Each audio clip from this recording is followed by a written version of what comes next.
بسم اللہ الرحمن الرحیم۔ بسم اللہ الرحمن الرحیم والصلاة والسلام علی اشرف الانبیاء والمرسلین وعلی آلہ وصحبہ وامتہ اجمعین اما بعد۔ عزیز طلبہ اکرام، آج ہم سبق نمبر 83 پڑھیں گے، کتاب الطہارۃ، باب تخلیل اللحیۃ، اور اسی طرح باب المسح علی العمامۃ۔ ان دو ابواب کو ہم آج کی اس ویڈیو میں پڑھنے کی کوشش کریں گے۔ سبق کے موضوعات معمول کے مطابق ہیں، انہی موضوعات سے متعلق بات ہوگی۔ گزشتہ سبق کا خلاصہ آپ کے سامنے موجود ہے۔ ہم نے باب فی الاستنثار پڑھا تھا، اس کی متعدد احادیث تھی، خلاصہ آپ کے سامنے اسکرین پر موجود ہے۔ آج کی جو ہماری حدیث ہے اس کو دیکھیے، باب تخلیل اللحیۃ وبہ قال حدثنا ابو توبہ یعنی الربیع بن نافع قال حدثنا ابو الملیح عن الولید بن زوران عن انس بن مالک رضی اللہ عنہ ان رسول اللہ صلی اللہ علیہ وسلم كان إذا توضأ أخذ كفا من ماء فأدخله تحت حنكه فخلل به لحيته وقال هكذا أمرني ربي۔ سیدنا انس بن مالک رضی اللہ عنہ وہ رسول اکرم صلی اللہ علیہ وسلم کے متعلق نقل فرماتے ہیں کہ آپ جب وضو فرماتے تو آپ پانی ایک چلو لیتے اور اس کو اپنی تھوڑی کے نیچے سے آپ گزارتے اور اس کے ذریعے اپنی داڑھی کا خلال کرتے، اور آپ نے فرمایا کہ ایسے ہی میرے رب نے مجھے حکم دیا۔ قال ابو داود ابن ثوران روى عنہ حجاج بن حجاج وابو الملیح الرقی۔ سند سے متعلق امام ابو داود رحمہ اللہ کا جو قول ہے، اس کی تفصیل انشاءاللہ آگے آ رہی ہے۔ حدیث کی تخریج بھی آپ کے سامنے سکرین پر موجود ہے۔ روات حدیث کا تعارف آپ کے سامنے موجود ہے۔ ابو توبہ ہیں یعنی ربیع بن نافع، وہ فرماتے ہیں کہ ابو الملیح نے مجھ سے تذکرہ کیا۔ ابو توبہ کا تذکرہ پہلے گزر چکا ہے، یہاں ابو الملیح کے حوالے سے دیکھیے۔ ابو زرعہ رحمہ اللہ فرماتے ہیں ثقۃ، ابو حاتم فرماتے ہیں یکتب حدیثہ، ان کے حدیث کو لکھا جائے گا۔ صحح الدارقطنی ان اسم ابیہ عمر بضم العین، ان کے والد کا نام جو ہے وہ دارقطنی نے اس کی تصحیح کچھ یوں کی کہ وہ عمر ہے، یعنی عین کے اوپر بھی ضمہ ہے، عمر نہیں ہے، اور انہوں نے ساتھ میں یہ بھی کہا کہ ثقہ ہیں۔ اسی طرح دارمی رحمہ اللہ نے ابن معین رحمہ اللہ سے نقل کیا کہ ثقہ ہیں، ابن حبان رحمہ اللہ نے بھی ان کو ثقات میں شمار کیا ہے۔ ابو الملیح کا یہ تعارف اور ائمہ کے ان کی توثیق کے اقوال آپ ذہن میں رکھیے، آگے اس سے متعلق بات ہونے والی ہے۔ عن الولید ابن ثوران بزاء ثم واو ثم را، زا واو را، وقیل بتاخیر الواو، بعضی کہتے ہیں کہ واو جو ہے اس کو مؤخر کیا جائے، زروان اس کو پڑھا جائے۔ امام ابو داؤد فرماتے ہیں لا ندری سمع من انس اولا، ہمیں علم نہیں ہے کہ سیدنا انس سے ان کا سماع ثابت ہے یا نہیں ہے۔ ابن حبان رحمہ اللہ نے ان کو ثقات کے اندر، اور حافظ رحمہ اللہ نے ان کو لین الحدیث قرار دیا ہے تقریب التہذیب میں۔ اس کے بعد تخلیل لحیہ کا حکم آپ کے سامنے موجود ہے، اس کو سمجھ لیتے ہیں فقہی اعتبار سے اس کا کیا حکم ہے۔ پہلے اس کا تعارف یہاں پہ ہے۔ دائیں اور بائیں طرف کی ہڈی جو ذقن سے یعنی تھوڑی سے ملتی ہے اس کو لحیہ کہتے ہیں۔ عرف عام میں ہڈی کے اوپر جو چمڑا ہے اس پر جو بال اگتے ہیں ان کو لحیہ کہا جاتا ہے۔ لحیہ جو چہرے کے اوپر ثابت ہے وہ چہرے کا ہی حکم رکھتا ہے، یعنی وجہ پر جو موجود ہے وہ وجہ کا ہی حکم رکھتا ہے۔ یہاں دو مسئلے ہیں، ایک مسئلہ غسل لحیہ کا، پھر آگے لحیہ کی 4 قسمیں ہیں۔ لحیہ کثہ مرسلہ، حضرت صلی اللہ علیہ وسلم کی بھی لحیہ کثہ تھی، مرسلہ تھی۔ دوسری لحیہ غیر کثہ مرسلہ، یعنی پہلی قسم تھی کثہ گھنی اور مرسلہ نیچے کی طرف آئی ہوئی، اور دوسری وہ ہے کہ غیر کثہ ہے، یعنی گھنی داڑھی نہیں ہے لیکن مرسلہ ہے، نیچے کی طرف چہرے سے نیچے وہ لٹکی ہوئی ہے، نیچے آئی ہوئی ہے۔ تیسری ہے کثہ غیر مسترسلہ، کثہ ہے یعنی وہ گھنی ہے لیکن نیچے کی طرف اس کے بال نہیں آئے ہوئے، یعنی بالوں کا وہ حصہ جو ذقن تھوڑی کے نیچے لٹک رہا ہو، اس سے مراد مرسلہ مسترسلہ ہوتی ہے۔ اور چوتھی وہ ہے کہ غیر کثہ غیر مسترسلہ، نہ گھنی نہ نیچے لٹکی ہوئی۔ مسترسلہ خواہ وہ گنجان ہو یا نہ ہو، اس کے بارے میں سب کا اتفاق ہے کہ اس کا دھونا نہ غسل میں واجب ہے نہ وضو میں۔ لحیہ غیر کثہ غیر مسترسلہ کے متعلق سب کا اتفاق ہے کہ اسے پورا دھونا واجب ہے، اور لحیہ کثہ غیر مسترسلہ کے بارے میں خود حنفیہ سے 6 اقوال منقول ہیں، ان میں جو مفتہ بھی قول ہے وہ غسل الکل کا ہے، یعنی مکمل اس کو دھویا جائے گا۔ آگے مذاہب دیکھیے تخلیل لحیہ کے حوالے سے۔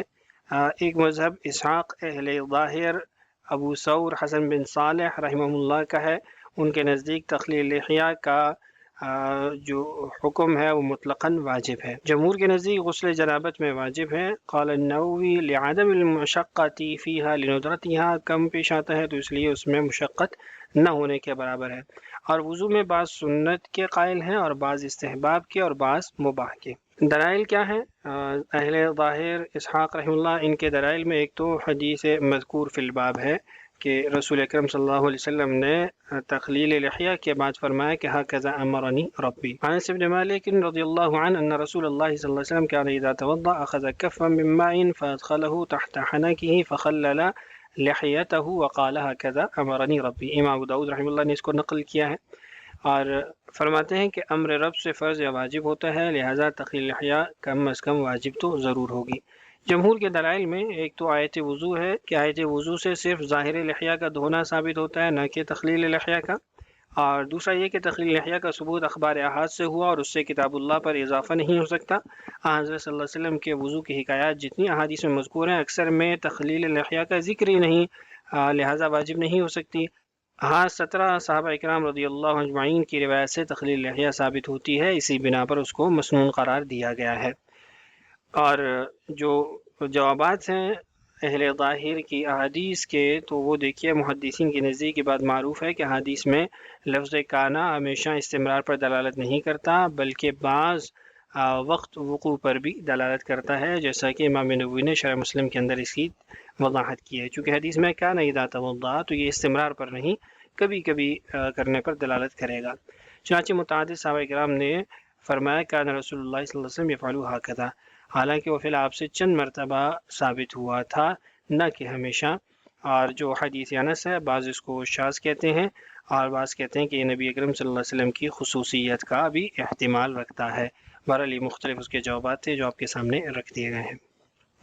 اب اس سند سے متعلق جو کلام تھا اس کی وضاحت دیکھیے کہ امام ابو داؤد رحمہ اللہ نے نقل کرنے کے بعد فرمایا کہ قال ابو داؤد والولید بن زوران، آخر تک جو عبارت ہے۔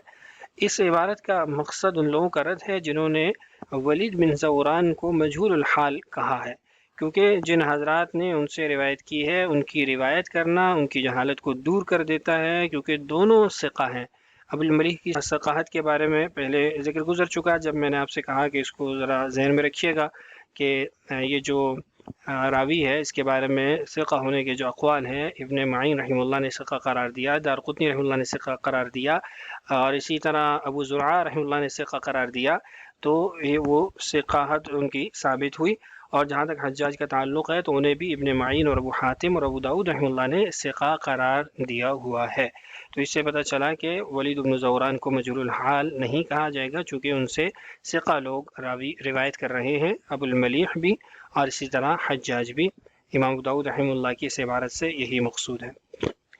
اس کے بعد باب المسح علی العمامۃ، اگلا باب ہے ہمارا، اس کی پہلی حدیث دیکھیے۔ وبه قال حدثنا احمد بن محمد بن حنبل قال حدثنا يحيى بن سعيد عن ثور بن يزيد عن راشد بن سعد عن ثوبان قال بعث رسول الله صلى الله عليه وسلم سرية فأصابهم البرد فلما قدموا على رسول الله صلى الله عليه وسلم أمرهم أن يمسحوا على العصائب والتساخين۔ ثوبان رضی اللہ عنہ کہتے ہیں کہ رسول اکرم صلی اللہ علیہ وسلم نے ایک سریہ بھیجا، ان کو سردی بہت زیادہ لگی، ٹھنڈ نے ان کو گھیرے رکھا۔ جب وہ آئے رسول اکرم صلی اللہ علیہ وسلم کے پاس تو آپ نے ان کو حکم دیا کہ وہ مسح کر لیا کریں عصائب کے اوپر اور تساخین کے اوپر۔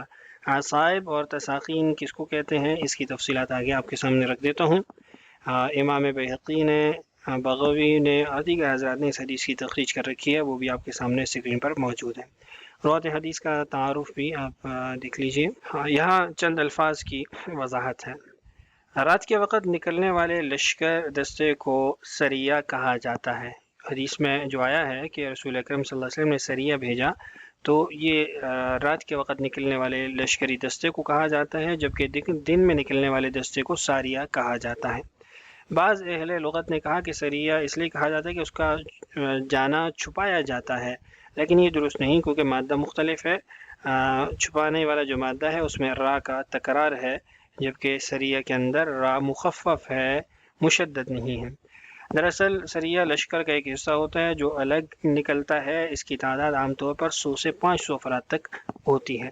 اسی طرح سریہ اس جنگ کو بھی کہا جاتا ہے رسول اکرم صلی اللہ علیہ وسلم کے زمانے میں جس میں آپ بنفس نفیس شریک نہ ہوئے ہوں، اور جس میں آپ خود شریک ہوئے ہیں تو اس کو عام طور پہ غزوہ کہا جاتا ہے۔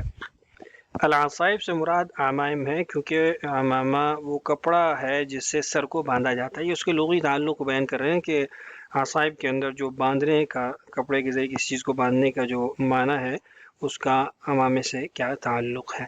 التساخین یہ لفظ جمع ہے التماثیل کی حیت پر، یعنی التساخین التماثیل، اس کا واحد تسخان ہے جیسے عمران ہے، تو یہ اس کے کلمہ کے پڑھنے کے جو حیت ہے اس کو واضح کیا گیا ہے۔ اس کا معنی ہے چمڑے کے موزے، اور جوہری کے نزدیک اس کا کوئی واحد لفظی طور پر نہیں، یہ تساخین ہی استعمال ہوتا ہے، یعنی ان کے ہاں تسخان اس کا مفرد نہیں ہے، لیکن بعض اہل لغت نے تسخان اس کا مفرد بھی نقل کیا ہے۔ اصل میں یہ ہر اس چیز پر بولا جاتا ہے جس سے پاؤں کو گرمی حاصل ہو، خواہ وہ خف ہو یعنی موزے ہوں یا پھر جورب جرابے ہوں۔ مسح علی الامامہ کا جو حکم ہے وہ دیکھیے امام اوزاعی، امام احمد، اسحاق، ابو ثور، داؤد بن علی اس کے جواز کے قائل ہیں۔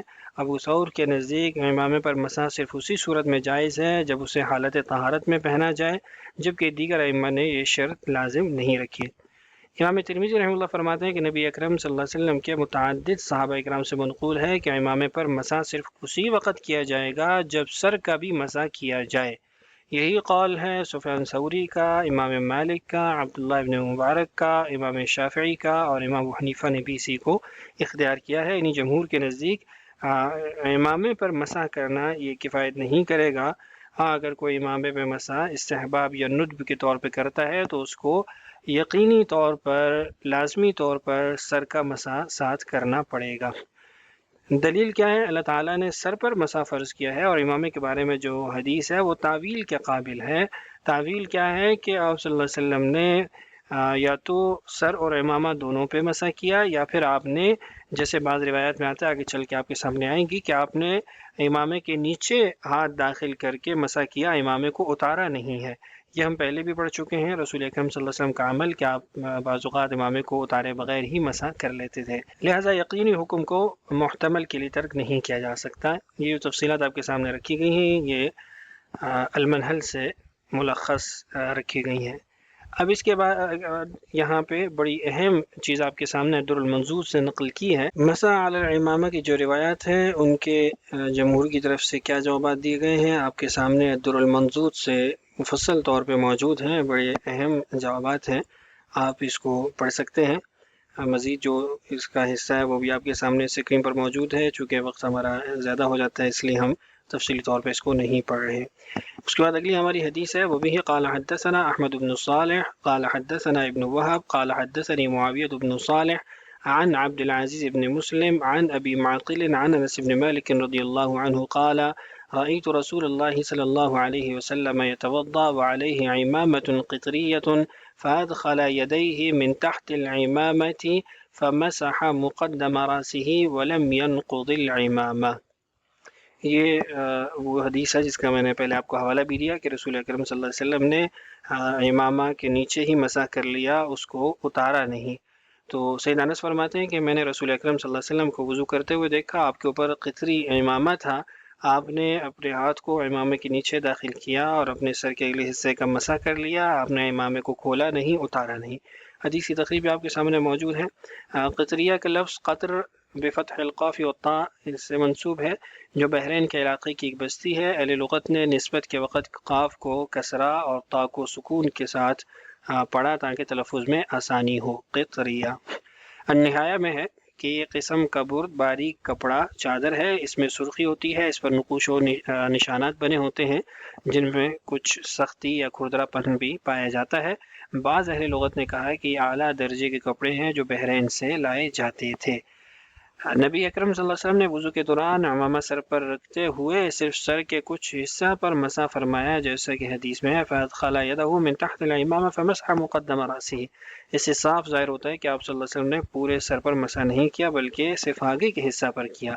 یعنی یہ تو وہی بحث ہے جو ہم پہلے پڑھ چکے ہیں کہ استیعاب راس ہوگا یا نہیں ہوگا، کتنا درجہ ہوگا، وہی تفصیلات ہیں. تو یہاں پر اس کی دلیل بھی موجود ہے، اور اس کے ساتھ یہ بھی کہ امامے پر آپ نے مسح نہیں کیا بلکہ امامے کے نیچے آپ نے ہاتھ ڈال کے مسح کیا. روایت حدیث کا تعارف بھی آپ کے سامنے اسکرین پر موجود ہے. اب سبق کا خلاصہ دیکھیے. ایک تو وضو میں خلال لحیہ کا جو اختلاف ہے وہ ہم نے پڑھا، غسل جنابت میں اختلاف وہ، اور اسی طرح مسح کے حوالے سے جو مذاہب تھے وہ آپ کے سامنے رکھے. امامہ قدریہ کی وضاحت آپ کے سامنے تھی، اور مسح کا عمل کہ نبی اکرم صلی اللہ علیہ وسلم نے کس درجہ مسح کیا، کیسے کیا، یہ ہم نے جانا. سوالات آپ کے سامنے موجود ہیں. ایک تو مسئلہ تخلیل لحیہ کو بمع دلائل کے ذکر کریں، مذاہب ائمہ اس میں نقل کریں. اسی طرح جو مسح علی الامامہ کی روایت ہم نے پڑھی ہیں تو اس کے مسئلے کو ذکر کرتے ہوئے دلائل کو بھی ذکر کریں، اور جواز مسح والی روایات کی تعویلات جمہور کی طرف سے کیا کی جاتی ہیں جو ہم نے عبدالمجود صاحب کے سامنے رکھی ہیں وہ بھی ذکر کریں. اگلے سبق میں انشاءاللہ ہم باب غسل الرجل پڑھنے والے ہیں. اللہ تعالی ہم سب کا حامی و ناصر ہو. السلام علیکم ورحمۃ اللہ وبرکاتہ.